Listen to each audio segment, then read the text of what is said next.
Welcome to another video. We have a Harvard University entrance examination question. We have x raised to the power of 6 is equal to 2 raised to the power of 6. We have to find the value of x. So let's begin. Okay, some people will say since the exponents are the same, we equate the bases, and that will give the value of x as 2. That is right. However, going ahead with that narrative will exclude 5 other solutions. As you know, this is a Hessick equation, and we are going to have 6 solutions. So let's get on with the task. Here we have x raised to the power of 6. I can write this as x raised to the power of 3 times x raised to the power of 3. And this is equal to 2 raised to the power of 6 is going to give us 64. Okay, now let's make a substitution. Let x raised to the power of 3 equal to y. Okay, the equation will become y times y is equal to 64.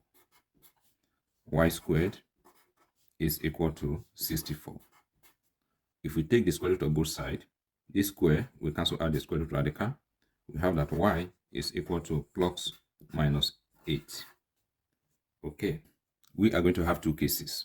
Remember, we made a substitution, x raised to the power of 3 is equal to y. In case 1, we have that x raised to the power of 3 is equal to y, and y is minus 8.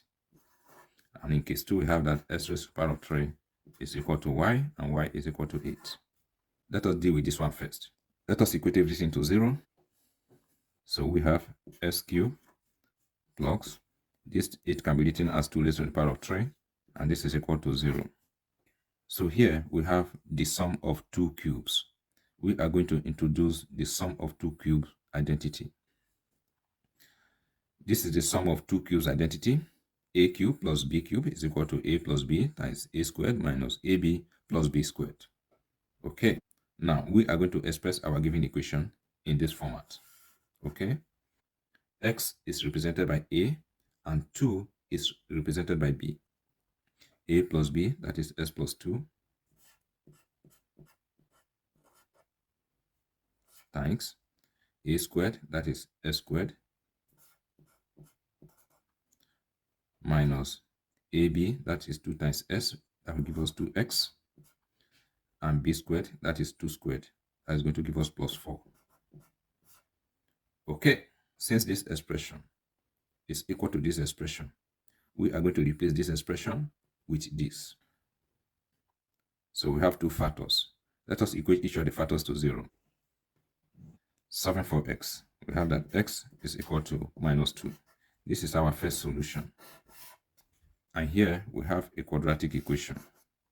This equation cannot factorize. We are going to use a quadratic formula to find the values of x. So here we have the quadratic formula. A is the coefficient of the first term, which is 1. B is the coefficient of the second term, which is minus 2. C is the last term, which is 4. The next thing we're going to do is to plug these values in this formula and solve for x. Okay, so we will have x is equal to minus times minus 2 is going to give us 2, plus minus 2 squared is going to give us 4, minus 4 times 1 times 4 is going to give us minus 16, divided by 2 times 1 will give us 2. The square root of 4 minus 16 will give us minus 12, divided by 2. We have the square root of, we can write this minus 12 as minus 1 times 4 times 3, divided by 2. The square root of 4 is going to give us 2.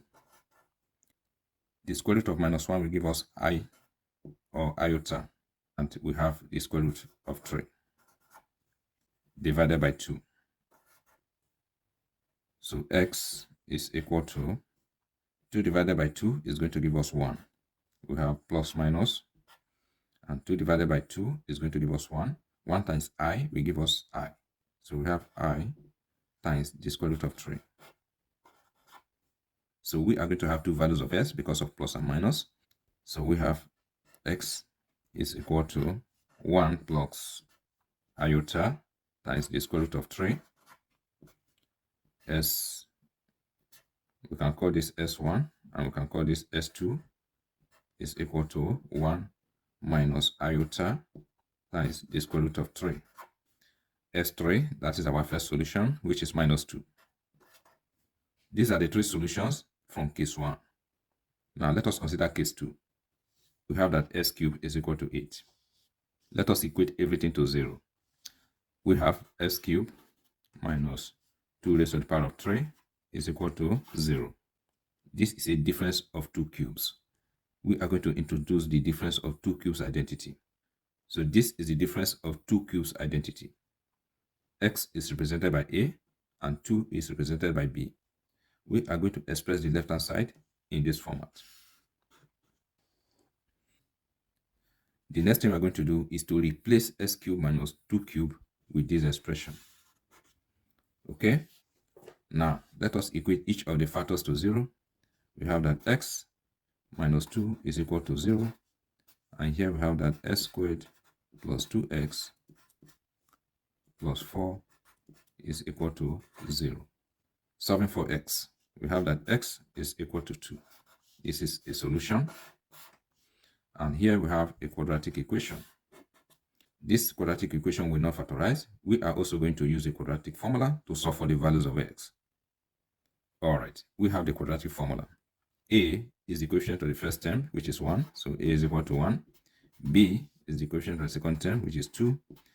And C is the last term, which is 4. We are going to plug these values in the formula and solve for x. So we will have x is equal to, here we have minus 2 plus minus 2 squared is going to give us 4. Minus 4 times 1 times 4 is going to give us minus 16.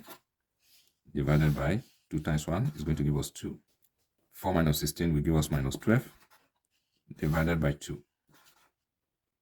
Minus 12 can be written as minus 1 times 4 times 3. Divided by 2. The square root of 4 is going to give us 2. The square root of minus 1 is going to give us I. And we are left with the square root of 3 divided by 2. Minus 2 divided by 2 will give us minus 1. Then plus minus 2 divided by 2 will give us 1. 1 times I will give us I. Then times the square root of 3. So here we will also have two solutions. Here we have three solutions from case 2. S4 is equal to minus 1 plus iota times the square root of 3. S5 is minus 1 minus iota times the square root of 3. And X6 is 2.